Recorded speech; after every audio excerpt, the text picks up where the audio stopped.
So now we can be heard. We have a quorum.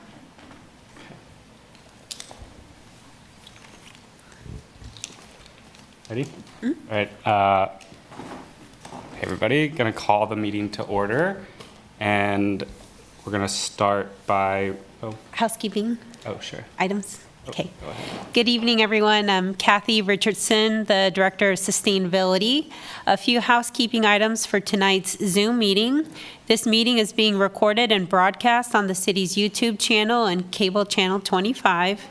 Please remember to mute yourself during the meeting when you're not speaking. The chat function for this public meeting is disabled. All chats will go directly to me. And we don't have any board members on Zoom at the moment, so I will skip that section, but if there is a board member on Zoom, we'll make sure that their video is on. And also, the city reserves the right to mute people or turn individual videos off to minimize distractions during the meeting. I'll turn it back over to you, Chris. Thank you. Thanks, Kathy. So first item on the agenda is reviewing and approving minutes from our last meeting, which was back in April. Has everybody here had a chance to look at those? Any questions? No. Any motions? Move to approve? Is there a second? All in favor? Aye. Unanimous? Kathy? Yep. Moving right along, so the second item on our agenda is public comment, and I do believe we have someone here who would like to speak. And just to review, it's 3 minutes, and then we have time for questions after that, or the questions are part of that 3-minute time? The board does not necessarily have to take any action or have a conversation around the topic. We can just say- You can if you want to. Okay. And if you do have some questions you want, answered by the public speaker, that's okay. But just know that you don't have to take any action on public Yep. comment. We can talk about it after, okay. That's great. May I sit here? Is that okay? The podium, yeah. Okay. We can turn. That mic should be on. Okay, great. Yeah. Well then, hold on one more second. Okay. Sorry.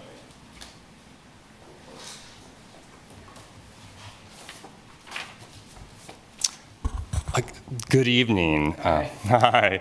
My name is Samuel Carter, and so I submitted correspondence requesting a proposal or requesting advice or support for the ESAB to request that parking mandates be removed from the Land Development Code. And just so briefly, parking mandates, they're that whenever you build a certain thing, you're also required to build a certain amount of off-street parking. And so historically, we've seen across the country where these parking mandates exist, it only increases the amount of pavement that is put down on the ground, regardless of whether it's used or not. So I just think this is something that many states and communities have been taking up. I believe the North Carolina legislature just voted unanimously to remove parking mandates. There's basically states all the time in the news, and cities across the country have done it. I just think it's a really easy thing that this board can do to encourage the Planning Commission to look at the environmental consequences of an overpaved community. So there is, if you can look at maps for how much like pavement there is for parking in Lawrence, and it is vast. There's probably more pavement than there is prairie, or at least pristine prairie in Lawrence.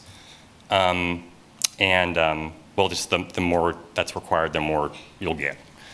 So just I think this is a really easy, straightforward way to reduce the amount of impervious cover and urban heat island effect, and also just make it easier for people to walk and bike and use other modes of transportation. So I've been looking at this issue for quite a while, particularly in Lawrence as well. So if you have, I'd be happy, if you have any questions, happy to talk about this for as long as you're willing to ask about it. So that's all. I'll probably stick around for just a little bit, then they'll probably head home.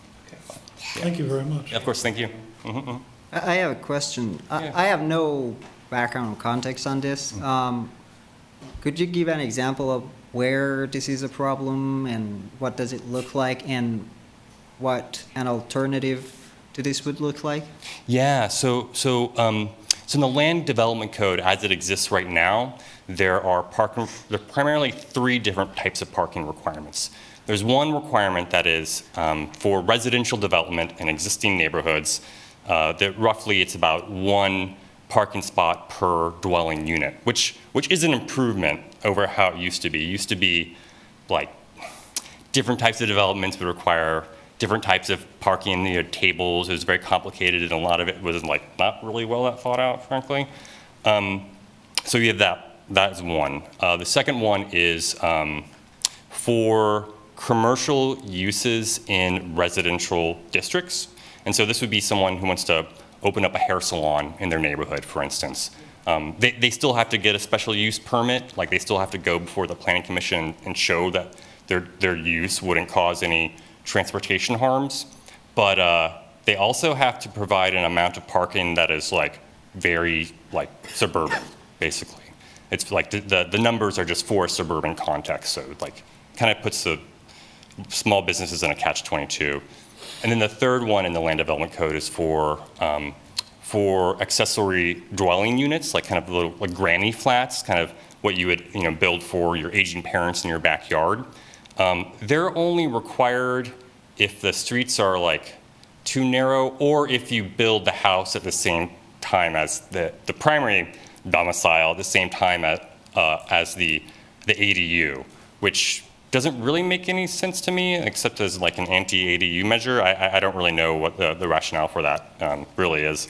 But so the solution is to remove all of those requirements. And the problem is that by having any amount of requirement, you're taking away the ability of people to build housing or have commercial uses in places where they may not need that much parking. And so, I mean, I get it, like, a lot of people drive. I drive, it's the dominant form of transportation in our landscape. But we don't allow the opportunity to try different forms of development because of the parking requirements, because of the parking mandates. And fundamentally, I think a mandate to provide parking is a mandate to pave. And I think we've got just too much pavement already, don't need to be encouraging more. So those are the three in the land development code that I've seen. There could be others hidden around there. It's a big document, but it's more of a matter of principle that we have an overpaved landscape, got a lot of uses that we could be putting in the landscape too, but we don't even allow those choices. So that's basically. I hope that answers your question. Thank you. And I'm going to ask one follow-up question. Yeah, please. In your letter, you mentioned citizen support for this push. Are you referring to back when the land code was being? Yeah. Comments? Yeah, I really need to tally those up. I think there were somewhere in the range of like 7 to maybe 12 different written public comments. If you search the document for the phrase "people over parking," you'll see that come up a lot. I mean, there's probably a plurality in terms of on issues. There was probably a plurality of people who were supportive of ending mandates. Okay. So, Okay. Any other questions from group? I'm good. hey, thank you so much for your time. Really appreciate it. Thank you very much. And good luck tonight. Thank you. All right. Is there any public comment online? I don't have anyone. Okay. Move on. So our main agenda item for tonight is to revisit the disclosure policy and benchmarking policy that we were discussing back in April, all tied to the greenhouse gas emissions KPI. Since we don't have our guest here today, Kathy mentioned it might make sense just to revisit that conversation, the documents that Mohsen has put together and circulated. and reopen discussion to look at what we want to move forward with. Yeah, and I just wanted to add, Mr. Gupta would be happy to come back and visit with this board. I know that the last two meetings got canceled kind of at the last minute when he was scheduled on the agenda. And because it's been such a long time, I thought maybe the board could use this meeting to re-engage with the conversation. I don't know if it would have been a highly productive conversation with Mr. Gupta after months of not, the board meeting and talking about this item. So again, he is definitely available and willing to come and chat with you all. But yeah, let's use this time to re-engage on the topic and kind of, I know, Mohsen, you had provided some documents and you said you were happy to facilitate the conversation. So I do appreciate that you prepared all that. Sure. It's you, Mohsen. If you want to take it from here. Did you all have a chance to go through that? Yeah. So I provide my take of the things that I read, and then I think it would be great to have a discussion on that.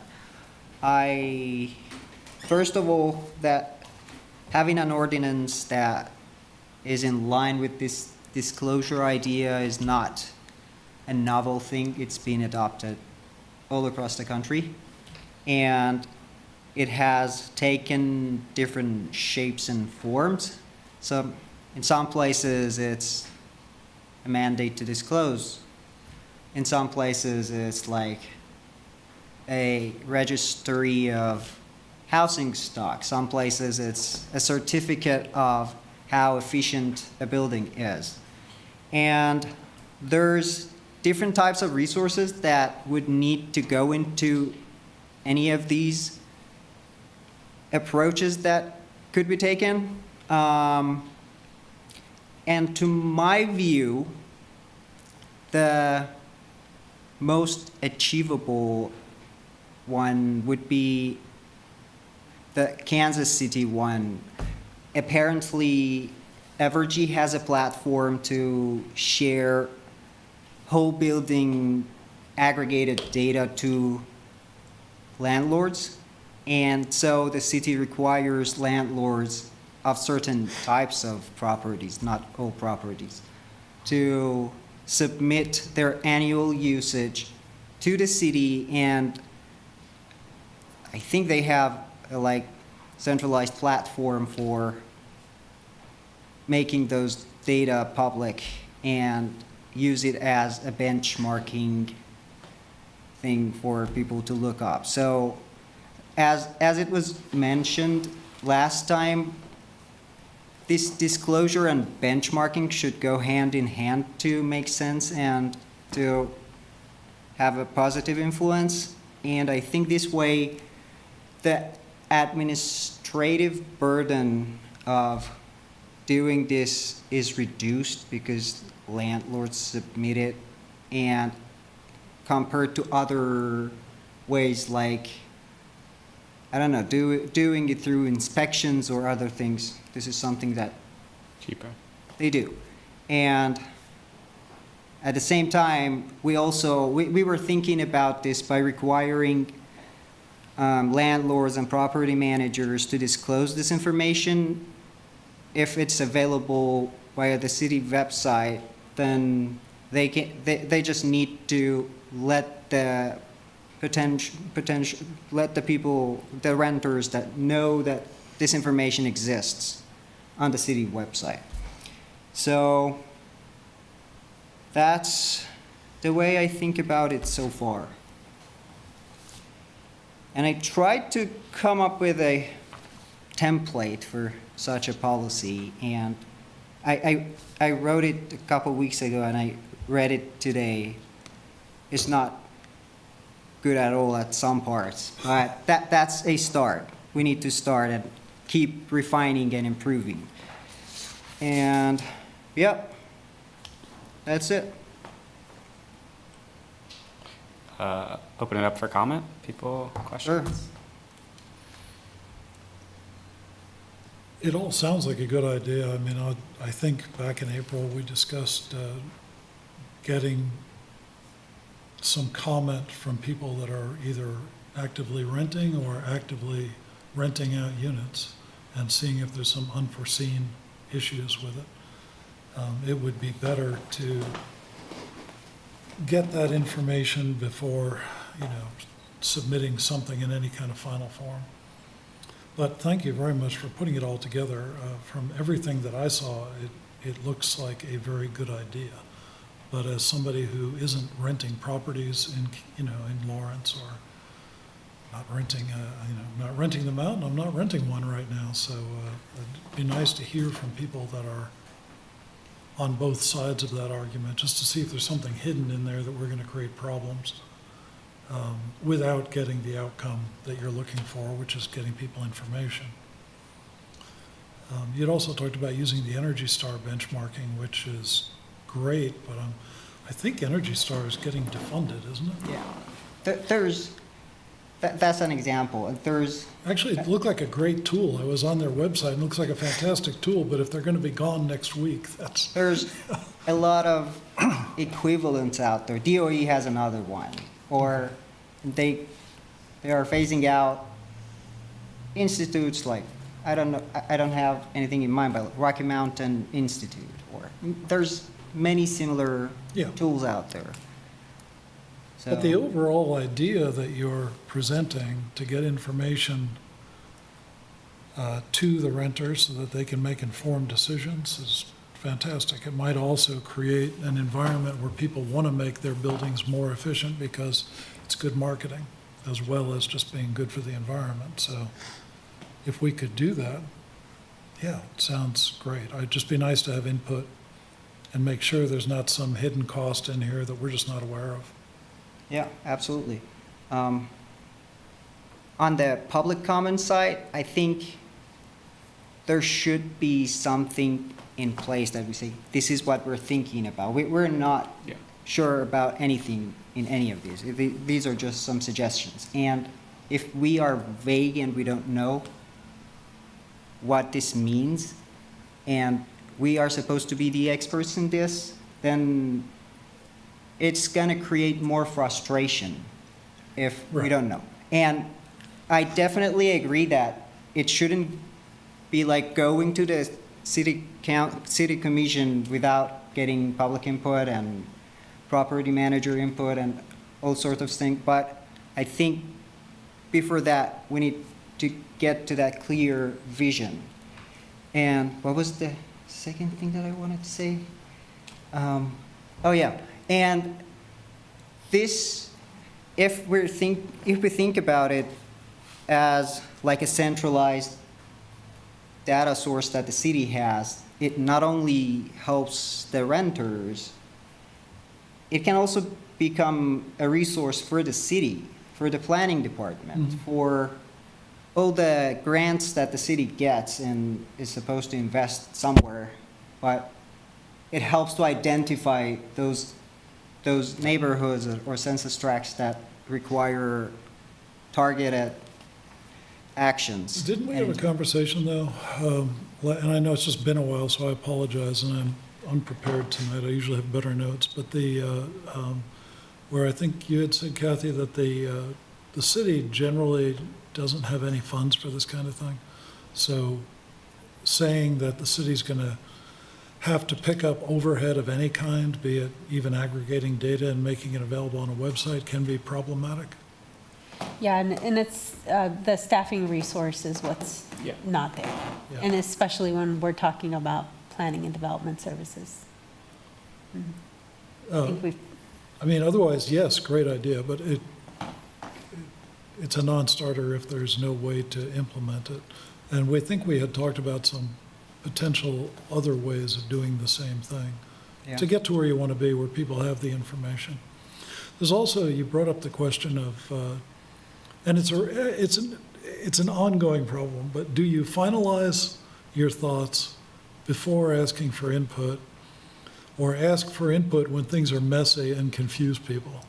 And I don't have a great answer to that, but I guess my preference is to ask for input when things are messy, because you get better information. And if you finalize things, it can create the impression that we're shoving something down somebody's throat. But I agree, there's problems both ways. Because if it's too messy, then, what are we asking? But I do think that you've put some nice documents together, and they could probably be summarized down to like one page of, here's some thoughts, what are the issues? And then make it available, but then not only make it available, but reach out to some people and say, this is available, look. Because if you just stick something on a website, nobody knows it's there. But if you reach out specifically to people, and, there's a couple of people I can reach out to and say, this is a thought, please get your buddies and comment, and that would probably work. And that way you'd get some feedback. But I agree, it's, do you make it clean and then ask, or do you ask and then make it clean? Clean enough, not Yeah. clean. So Kathy, could you help us in like how much or which of these ideas the city would be able to pick up? Oh my gosh, that is a very hard question for me to answer. What types of solutions the city can do? So we're not talking about something that the city is a no-no for the city. Again, a very difficult question to be put on the spot for, only because I am a department of one, and some of the work that you've put forward that some cities have done involve other departments and not a department, sustainability department of one. So I don't want to speak on behalf of other directors, but I think overall, you all know what the city situation is right now as we're working through the 2026 budget, which is, some major cuts, and that includes personnel cuts, which are happening in, I think, almost every department, including planning and development services. So I will also mention that this is tied to work of a priority KPI. So that is a good thing, right? We're making sure that this board is aligned with the strategic plan, and more so even, aligned with our priority KPIs. So I also don't want to tell a board, well, we shouldn't be talking about this because there's not going to be any resources for 2026. That's not fair either, because what could happen is that there's a great idea that comes out of this board that is a policy recommendation for our city commission, and our city commission may go ahead and approve to move forward and direct staff to do that. That does mean that other work might have to shut down or, not be put on hold. But, there has to be some reprioritization that gets done, in order for less staff being able to do everything that, the city commission views as a priority that's aligned with our strategic plan. So does that make sense? And that's really what we're talking about at some point, if you do recommend something to the commission that they are absolutely interested in pursuing or getting more information on, then they're the ones to direct staff. A solution might need like a large upfront investment, or it might need like staff time. I guess the upfront solution goes into the budget issue, but if it needs just like staff time, if like the planning department is already doing making the plans and GIS and stuff, and they can just add another layer. So is this gonna be problematic for them to ask for a thing like this? And like the city website is already sharing KPIs and progress reports. So this could go along with those efforts. How much, I don't know on this staff, so how much of extra effort this is and how much would be possible to ask? Yeah, not knowing how much work this is, but it sounds like some significant work, right? It's not just going to be a couple hours of somebody, Yeah. and then we're done, with the staff portion, but I actually, the reason why I bring the budget, so you can outsource some of this work, right? So there's a cost to that. But the staffing resource, there's a cost to that too, for adding additional staff, let's say. Right now, we're in the process, the city is of considering some staff cuts for 2026 in order to balance our budget, right? So that's what's on the table right now and being discussed. So nothing's final. But certainly, the staff that we have now are being asked to reduce programs and services that they're currently working on, right? So adding a new program is, that's why it's tough for me to answer. For you to ask me, like, could we just get this done because somebody's already working on the website? They're working on a website, but they have like 25 projects that they're working on for the website, right? So they're being asked to cut down to 20 projects in order to be able to handle that load. So adding this, even though somebody is working on a website, or somebody's already working with rentals, but they are severely understaffed in that regard, in that unit. So again, in order for something like this to have a movement, I would say, is for it to get prioritized over other work that's currently being done. Okay. And that's not our job. I mean, our job is to make policy recommendations that we think are Exactly. cost effective to the city. Right. And they have to decide if it's a priority for them, right? Yes. So, So nobody gets to decide at this, Yeah. discussion. I mean, you can, come to an agreement with the board to be like, hey, we feel like this is really strong and we're going to show it to the city Yeah. commission. Ultimately, they're the ones that make the Yeah. decision. And that's why I said they are the ones that direct staff. And they know that if they direct staff to make this a priority, then other work is going to have to be cut. but that could be us providing like cost and labor analysis in comparison to other options and make the case that this is the most cost effective, but still actually effective policy. So, right? Like we could include that. Yep.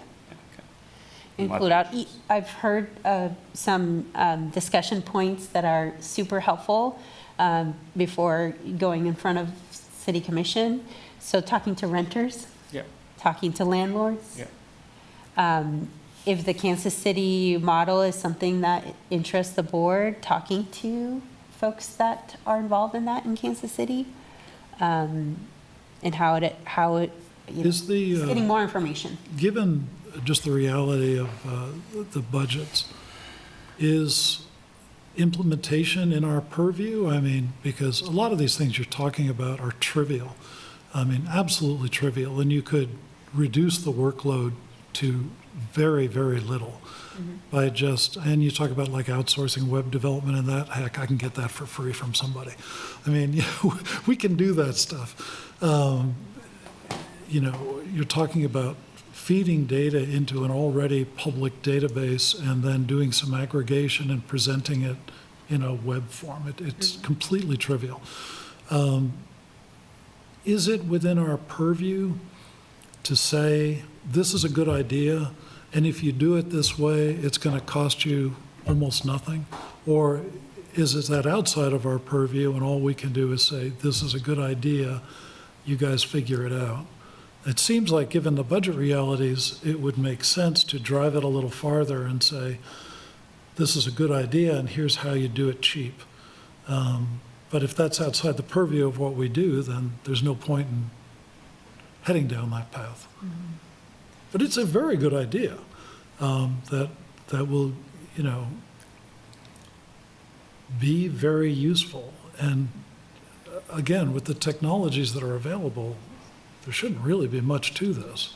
My understanding would be just looking at Mosen's policy draft. Like some of the implementation can be included in how it's drafted, the actual ordinance is drafted, right? But then also, my understanding is we're just a policy board, so we can't offer an implementation plan, but the way that we shape the actual ordinance could inform or put guardrails around implementation. That's my understanding. I've been wanting to get to this point, by the way, but I wanted you guys to really, kind of get started back with the topic. So one of the items in the resolution of creating these advisory boards, and I know we just started this new advisory board and had the training. So one of the items on there is that advisory boards will not draft ordinances. So I just wanted to remind everybody of that. I know there's a sample ordinance in the packet for today. I think it's okay, it's like a conversation starter, but certainly you're not drafting an ordinance or how something will be implemented. So you're kind of getting farther out to what you brought up some really good questions as to what your, role is. So your role is to advise the commission on the policy item, right? How that rolls out, or how it gets implemented, or how it gets done with the city website, stuff like that, is not this board's work. The city commission would say, ooh, yes, this policy is really important to us. We're going to direct staff to work on this. And so it's staff that is going to draft an ordinance. That's a catch-22, It's- though, because what you're basically saying is, you can go forward and you can get up in front of the committee and you can say, this is a great idea, but if they have no money, they have no money. And if they have no staff, they have no staff. So if we don't get into implementation, then it's non-starter. It seems like a complete catch-22 if you can't get into implementation. We had zero budget dollars for the ordinance that removed plastic bags from establishments in Lawrence. Just so you know, the previous board that was working on that, Mosen was a part of that, there was $0 budgeted. But it became a priority and it was passed by commission, and a budget was created for that to do the full implementation and outreach and information to all the establishments so that it would be a smooth transition. So I do want to just mention that, again, once the commission does approve something as a priority and asks staff to work on it, we'll make sure that implementation in that program goes as best as we could. But we are going to be honest and present information of what it's going to cost the city.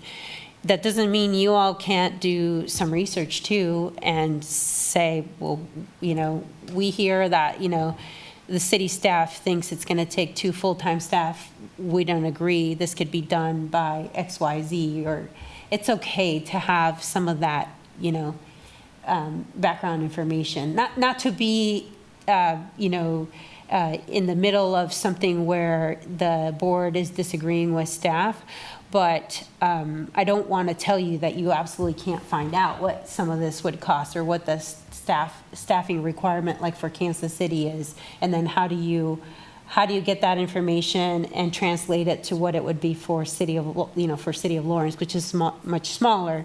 So you can have that, but I will tell you that ultimately the ordinance that moves forward, if the commission directs staff to do that, that's going to be our city attorney's office that's going to write that ordinance. No one else is going to write that ordinance. They will. And then, any calculations of staff would be whatever departments are going to be involved in this project. So those directors will have a say. The way I think about it is that I totally understand that it's not within our purview to write an ordinance, and I'm not qualified to do that. But if we don't go through the process, don't think about the details of an ordinance, don't think about the implementation plan, we're not gonna get to a point that we can put this even on the agenda, let alone get passed. So I think we need to think about these things, and we can definitely suggest solutions, implementation plans, but it's up to the commission to adopt it in the form that they think would in the best interest of the city, and the legal department to write the ordinance, and the staff to pick whatever way they think they would be able to handle this. But it shouldn't be like that we say we don't think about this. We don't go through a draft, a recommendation for an ordinance. Otherwise, we just can't get to the details that we can answer any questions. Yeah, I'd like clarity on this piece because I understand that we're not going to write the actual ordinance, but we could draft a mock ordinance that can be presented to the commission for consideration as a starting, like, we've already worked through all of these things. This is what we would recommend as a advisory board. Because if we can't draft policy materials or implementation plans, then our main value, from my perspective, is ear to the ground, community engagement, throw some things on the table for people, come to the commission and say, this is kind of popular, we kind of did some analysis, could you pass this? But we don't have any of the actual materiality of the solution. So I guess clarity on Yeah. what we present Yeah. would be helpful. Yeah, so the city commission approved the resolution of the formation of these boards with that one item that says these boards are not going to be presenting ordinance to them. You know, they're not going to be, these boards aren't writing the ordinances and then bringing them to them. You can absolutely write a policy document that is not in the format of a ordinance, right? You don't need the whereas this and whereas that, or the sections. You can write a policy document.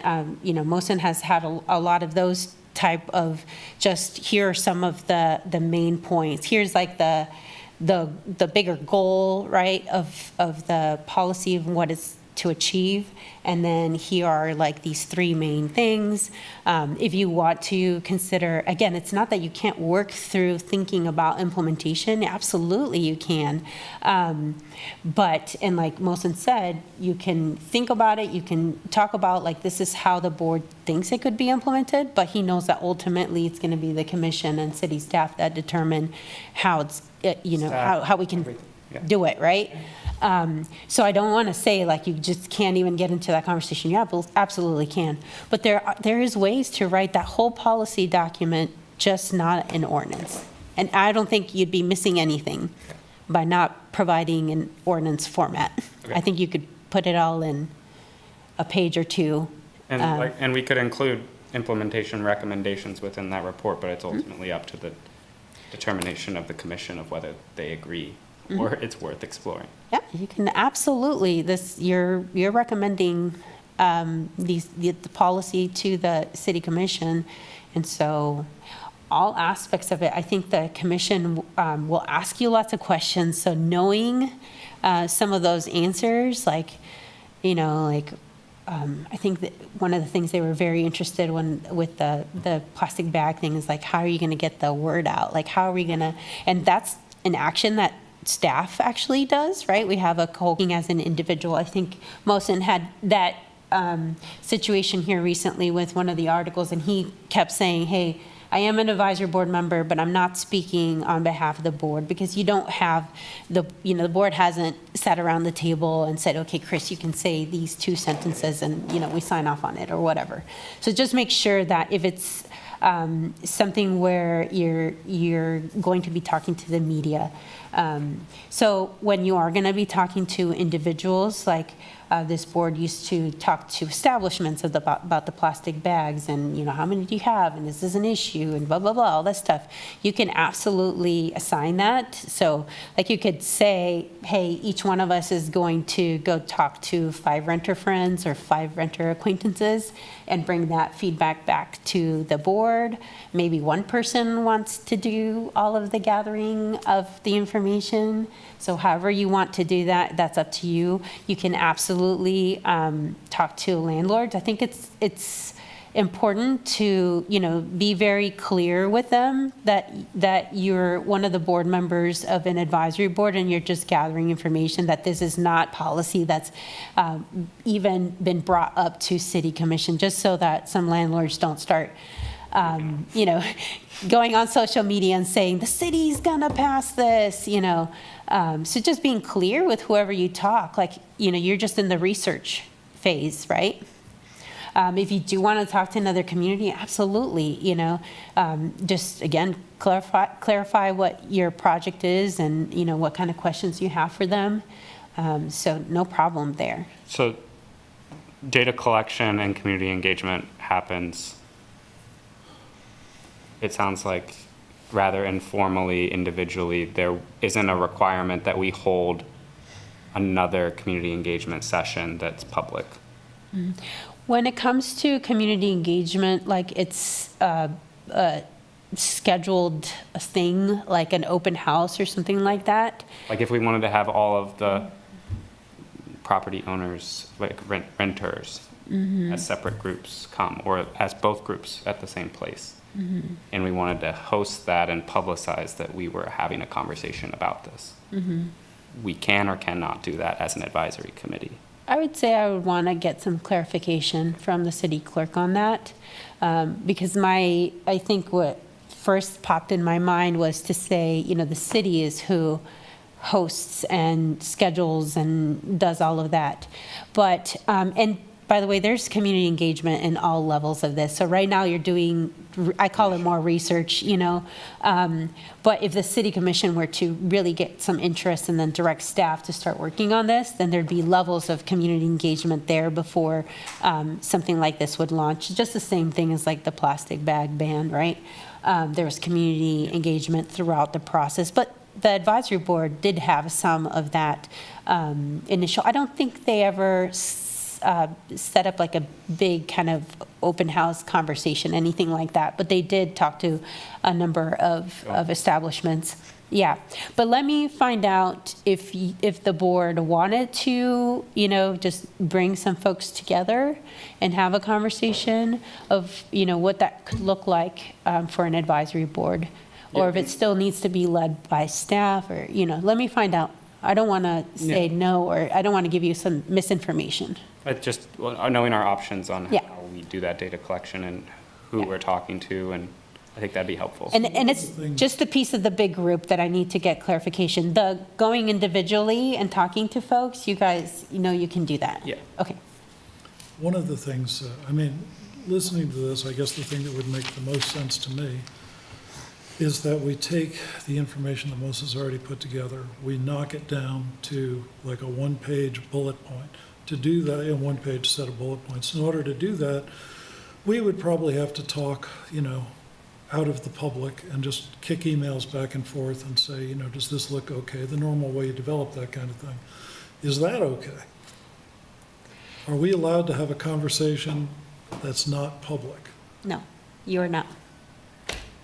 I know the answer to that one, Makes it absolutely. incredibly difficult to even have the conversation because. Sometimes too, by the way, and this might be a response regarding the advisory board, is, so right now, maybe not a whole lot of people are aware that you're having this conversation. But I will tell you, when the word is starting to go around, there are going to be more people attending your meeting. So whether or not you schedule an open house discussion, you will get people coming to your advisory board meetings. I'm talking about just putting the information in a form where you could actually talk to somebody about it. That's a process. It'll take a few emails and it'll take a few drafts. And this is not the right forum for that. Because, you generally sit down with a cup of coffee and play with it, kick it around. Might take a few circles around email before we agree on things. If we have to do that in this room, then I think that's probably a good next step, because you need to get that. It's going to be a super boring meeting. You sit there with a laptop and, try to agree on something or do it up on the screen. But it does seem like step one is put things in a palatable form. Yeah. And then you can start having those one-on-one conversations. The fact that you can have a one-on-one conversation with a piece of paper, but you can't make the piece of paper, seems really ridiculous to me. Because the one-on-one conversation is not in the public domain. That's why I was asking for clarity on that. I think what I'm understanding it like now is that I feel like we're like honestly closer to the finish line maybe than I had thought, just because if there's like less that we can do, it does seem like next time we meet, we just make that document, we make like the one-page little memo of recommendations, because if all it is just like, we can't go super in depth, it's just, we're gonna suggest it and they're gonna greenlight it or they're gonna shut it down, then I feel like I would like to just kind of get a move on and do that next time, because it feels like, The first thing is just to get a piece of paper that you could hand to a renter or hand to a landlord right, and say, I want your feedback. right, And and then beyond that, then there's the, what do you want to talk to the commission about? But in my mind, that's down the road. Yeah. You have to get the information first. This information, you could easily put into that kind of form, but to hand somebody, the 2 documents that you handed us and just say, comment, it's probably too much. You probably need to knock it down. yeah, I think the next meeting would be like us making that document and then Can between. we throw Word up on the screen and do that? You can, or you can just assign a person that can take the first stab at it, right? So it would be attached to the agenda. Here's the page that Mohsen summarized. Well, you're allowed to do that. You just can't talk about it. So one Right, person. but you're just assigning to one person, and then at the meeting, you're editing it, right? That's better than a blank sheet of paper. The blank sheet of paper creates for a very long meeting. The one that you can react to the words and that you see the stuff up there is going to be more of an efficient I conversation. will volunteer to do that if you'd like, because I think it's better that you don't do it, Mose, only because you've been so involved with this, and I'm much more likely to screw up 14 things that we can then fix on the board. So if you'd like, I'd be happy to do that. I'd love that. And to clarify, what we're envisioning producing is a digestible handout for community conversations. That's what I'm talking about. Okay. yes. And then we'll meet, we'll adjust and greenlight it, then we'll all talk at that meeting about what our engagement plan is. And we'll have clarity on whether that's an open house that we hand those flyers out, or the one-pagers out, or having one-on-one conversations with that as a tool, correct? Yeah, I think the one-on-one conversations might be a lot easier to. Yeah. Well, for sure. I was going to ask that question of you as a board. Do you think you'll get more information in a more efficient way by having one-to-one conversations, or in a big Well, room with lots of people? I understand it might be difficult, or we might not even be allowed to do the kind of town hall model, but my concern, whether, even if it needs to be contended with, and that's just the way we're going to do it with the one-on-ones, is like, I'm 23, all my friends are renters, I could ask 5 of my friends, but then you have the sample size of Chloe's friend group, and like, that's probably not ideal. And so I would like some more, even if it is like us, divvying things up, and between the next meeting and the one after that, we're going and having one-on-one conversations, I would still love for there to be some sort of like standardized like note-taking or documentation of those conversations, so it's not me just telling you like, yeah, Stacy, Susie, and Bob all loved it. Like, that doesn't seem like the best. And I would love for it to be a little bit more representative of like parts of the city and broader demographics and income and whatever, than just me talking to 3 friends. Because I can do that tonight, but like, I don't think that that's the best, because they're probably going to agree with me, and I already know that I agree. And so I want some sort of standardization around documentation of have those a- conversations and like who we talk to. Yeah. Can we have a form that we receive comments on? Like, if we have the channels to let people know, or the city announce it, or we can ask Like a form. local newspaper to kind of ask for participation. Yeah, and I was thinking that, like, I've gone to some of the meetings as a citizen of the Coalition for Collaborative Governance group, and they do that all the time. Like, if the city's thinking of something, they'll attach it and then have a Google form that they get feedback from. So outside of Friends, we could also circulate it to groups that are pretty well known for engaging communities. Not have a meeting, obviously, but just say like, here's the one pager. Could you circulate this to your group and get feedback using this link? So can we use a link? I need to ask. Okay.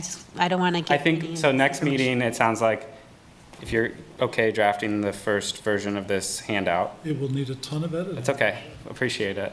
So we have the first draft, we workshop it at the meeting, and then we also get clarity on what our engagement tools and spaces look like.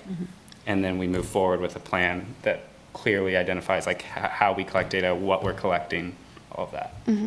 And just to clarify, just from the staff perspective, is there a reason why you wouldn't want to use your standard meeting time to get feedback from folks? Like, you absolutely want to set up a separate forum? Oh, no. Or- Sorry. Or, I think what would be good to know, at least for me, everybody else can chime in, is we know that we can have one-on-one conversations. Always saying it'd be good to know like Yeah. how to standardize that, and we could talk about that next yes, meeting. she brought really But- good points. But They will also, ask you about that. They will ask you about the diverse group. Yeah. How diverse was your group? yeah, so we can definitely make sure that we're thoughtful about how we do individual conversations. But outside of that, what are we allowed to use to collect? So online survey, like a Google survey or a specific Qualtrics, whatever. A actual meeting, like a community town hall on the topic of this disclosure, Yeah? and that we could make a decision at our, if yes, we could talk at our next meeting on whether we want that to occur during this time period or as a separate meeting. Okay. I'd be fine with it occurring during this time, but, you know, I think it would need some more than, I would want to be more intentional than just like, oh, sure, the agenda's on the city website, because, you know, that's always there, and people always have the opportunity to come in, I understand, but like was said about like, oh, could we get it in the paper, be like, do like a more public, like, hey, drawing attention to like, this is where we will be especially focused on that comment, and have the agenda set so that we have like half the time dedicated to that, but then still having the survey on the side, because again, not, you know, especially if you're talking renters and young people and college students, like those folks like work evenings and such, so And a lot of being college cognizant of students that. are out of, Right. so timing might make more sense once school started. It's also kind of hard to see what the downside is for renters. I mean, renters are getting more information here. There's really, Oh, yeah. I can't imagine you're not going to get anything, but yeah, that's great. Oh, I'm sure, but even then, having the data to go to the city and being like, Yeah, that's- 100% of renters would love this, you know?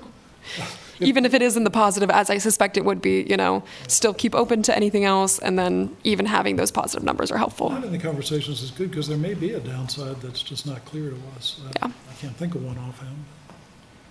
Okay, Thanks. so first draft from you and then the clarity on. Yes. Okay. Yeah, and then if we did invite more people, that would probably be like the September meeting, which would be better for like the huge chunk of renters that are students.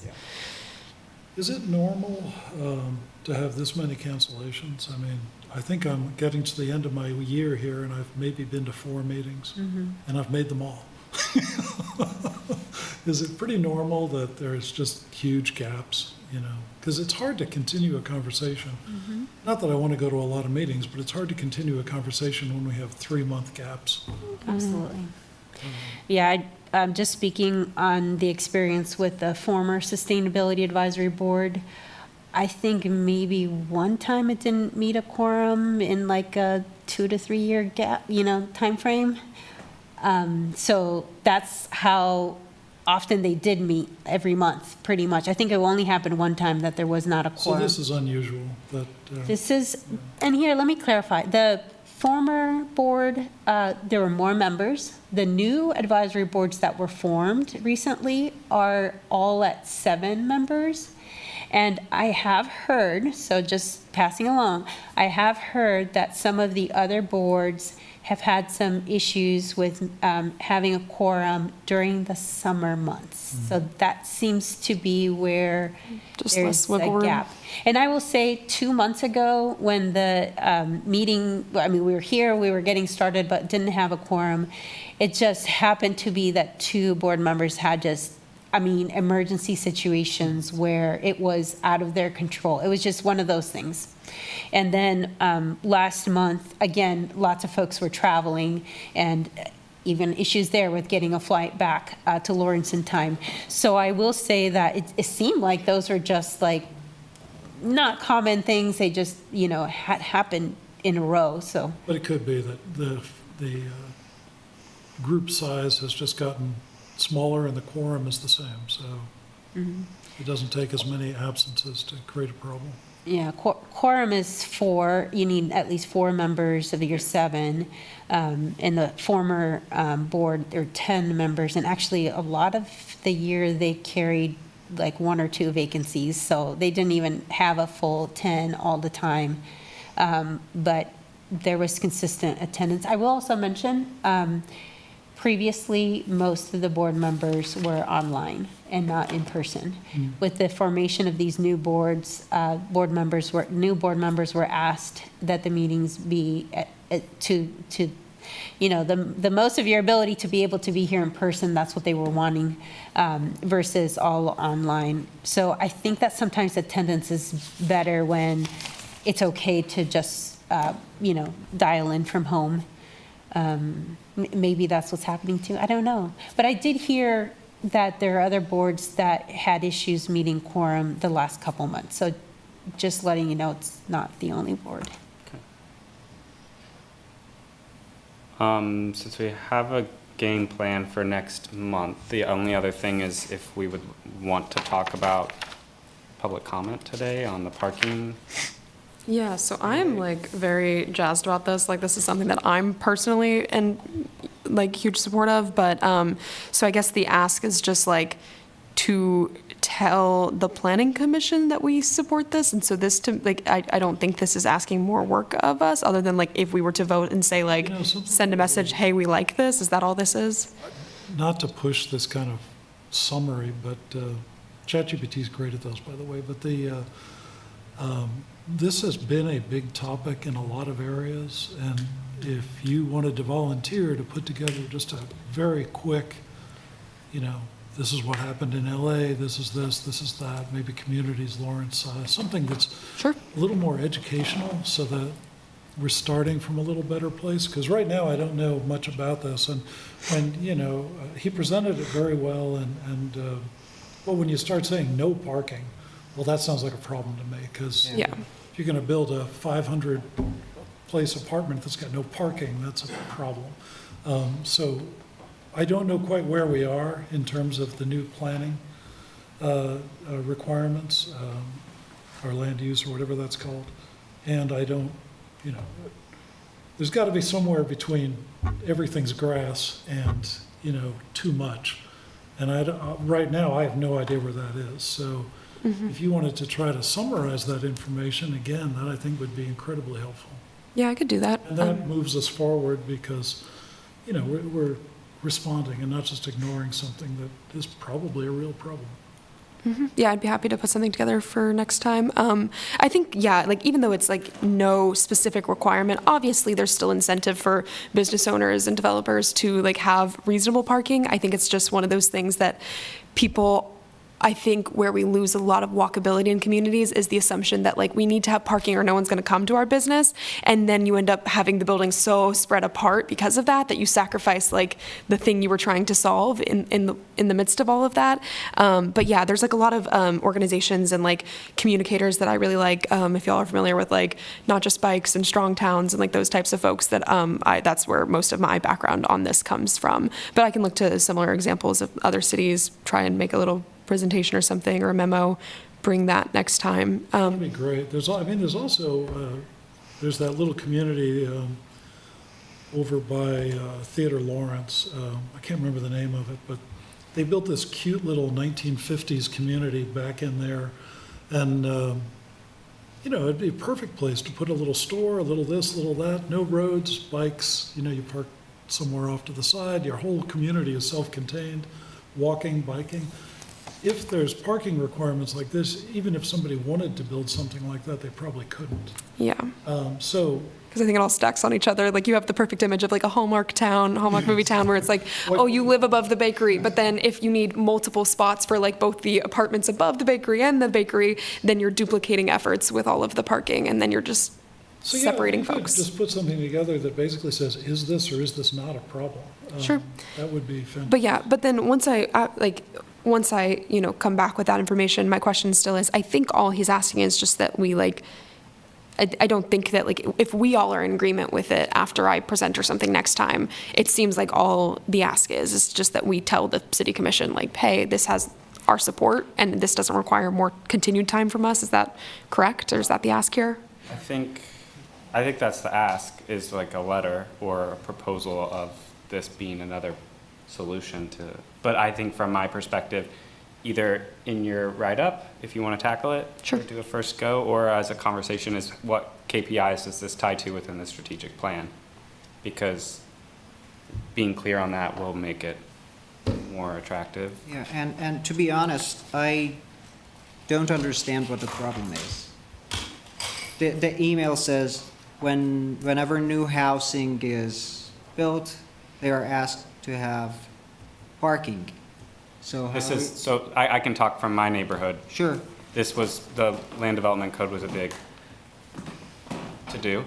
And one of the major things was changes within the land development code also came with these parking requirements. And so people were concerned that there was going to be the same problem. Our neighborhood would go from this older, greener neighborhood to paved parking lots, because if you were doing, say, if you were changing the, from like a single family unit to a quadplex, you would have to have enough parking to accommodate that shift instead of having people park on the street, right? So people were concerned they're gonna lose all of their green space, and it's just gonna become parking lot, parking lot, parking lot, because we're right up against the university.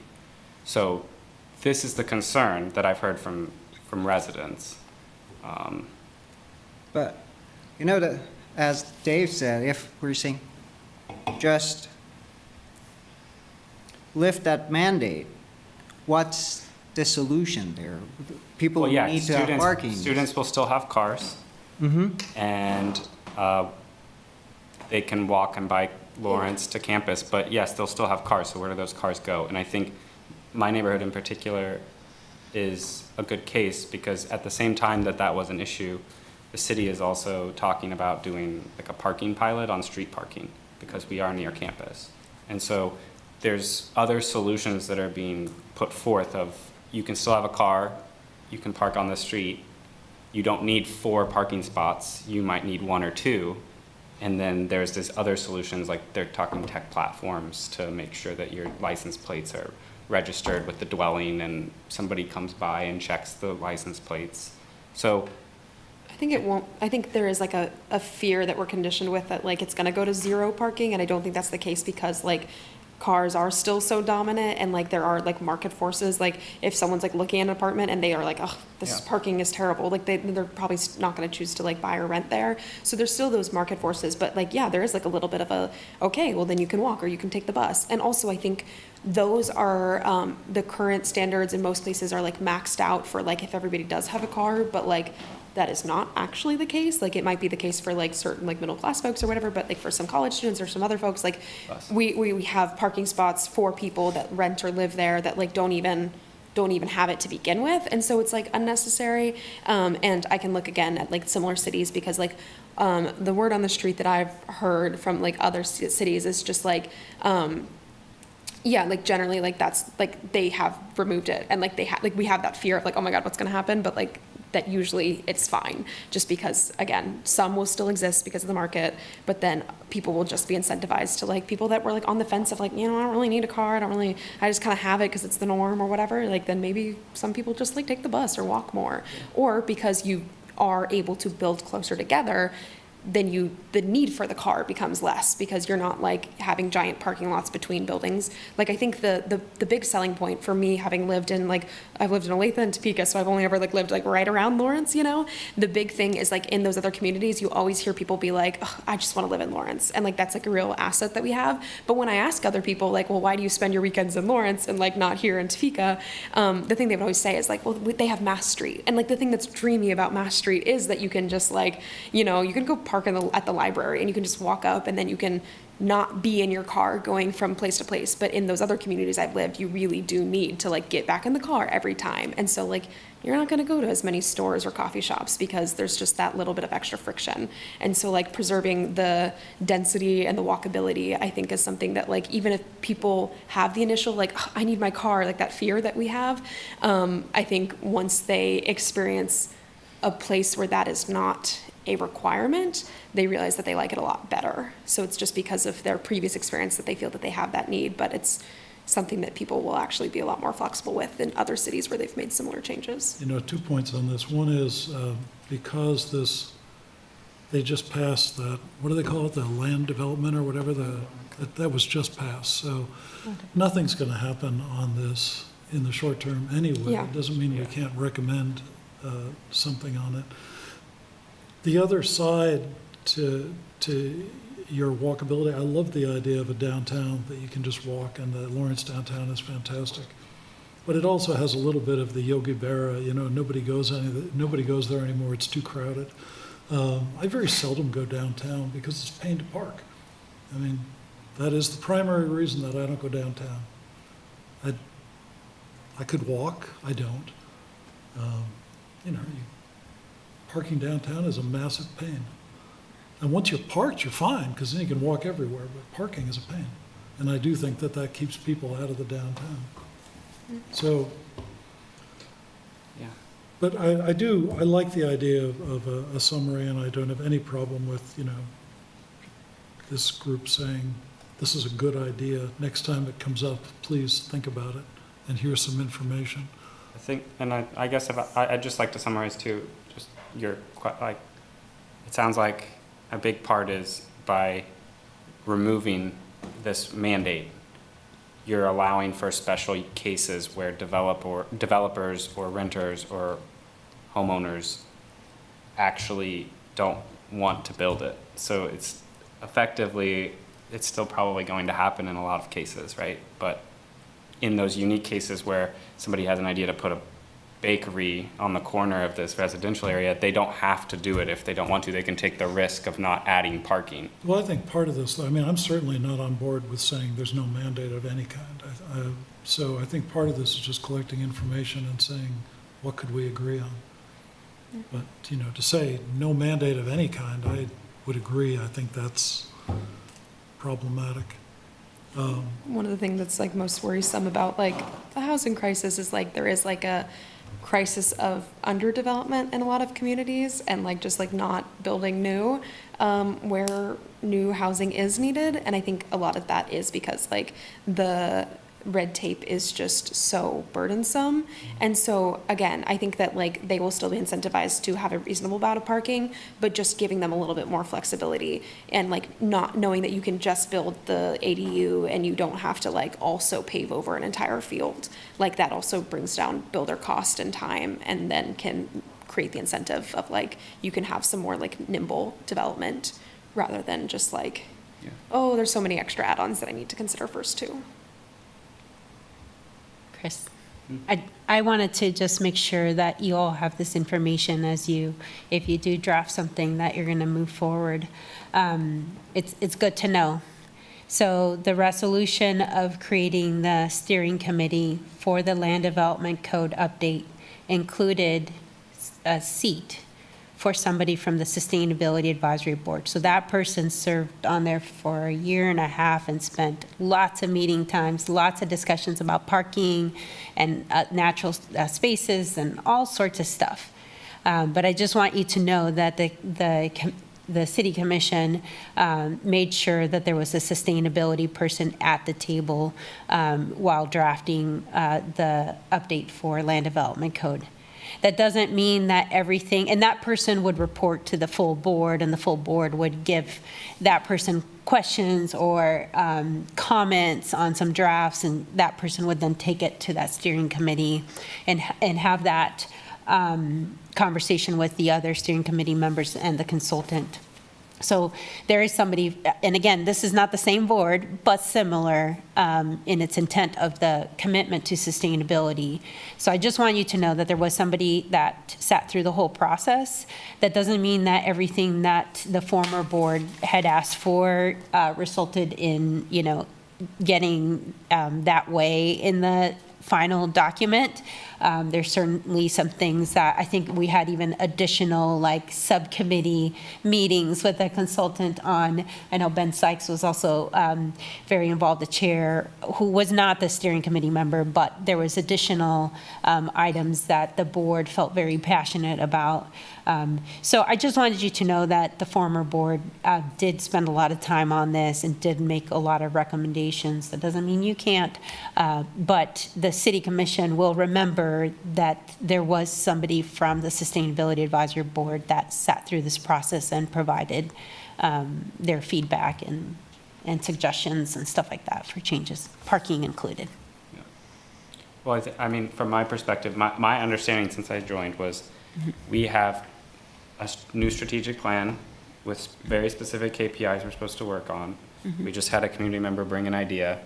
Does it fit within a KPI? Is it a logical solution to help us reach those targets? If yes, then and it doesn't cost a lot of money, then we should probably draft something up and propose it.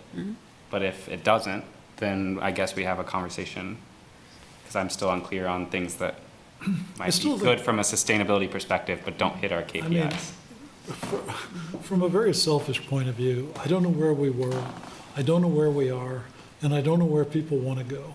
So if that was Yeah, summarized, that would be incredibly helpful. And even if we decide, there's no point in trying to do anything formal, that kind of thing sets the seed for down-the-road changes, other conversations. I think it has value. It doesn't Yeah. really go And anywhere. like I said, that doesn't change your action or your discussion, but I would want to know the backstory, right? I would want to know, was there a sustainability person at the table? And knowing that, and I can tell you this for sure, that everything that that person brought didn't necessarily make it on that update, because there are a lot of different, it's a diverse group that's sitting at the table. There's developers, there's all sorts of nonprofits, et cetera, housing folks. But I think it's important that you know. Well, and he did say that within the changes to the development code, that there were improvements made, like from his perspective, meaning like moving towards a more sustainability like lens. But we can also, again, say we want to make more progress, right? Or not, so. Yeah. One of the biggest findings when the consultant got started work on the land development code update is that there were two things missing from the land development code. And they said this from the start: sustainability and equity inclusion were completely missing from land development code. So those were things that then were priority and, definitely topic of many conversations during the process. I mean, just from an environmental justice standpoint, the heat island stuff is legit. And from getting greenhouse gas emissions down, fewer people driving. Yeah. Again, like they reach targets. It's just, and I agree, probably they just did the land development code. They're probably not going to make a major change again, but doesn't prevent us from proposing something. No, absolutely not. It doesn't And make it useless. It does say here, city commission or planning commission. You advise the city commission, so I would stay on that track. Okay. And when you're on the city commission in a couple of years, you'll be. For sure. Okay, any other topics of conversation before we adjourn? We have a game plan for our August meeting. Yes. Good? Okay. Good. Our next meeting is the 22nd at 6 p.m. Let Kathy know if you can't make it. Yes, please, ahead of time. All right. Can I just Adjourn? close it? Okay, we're adjourned.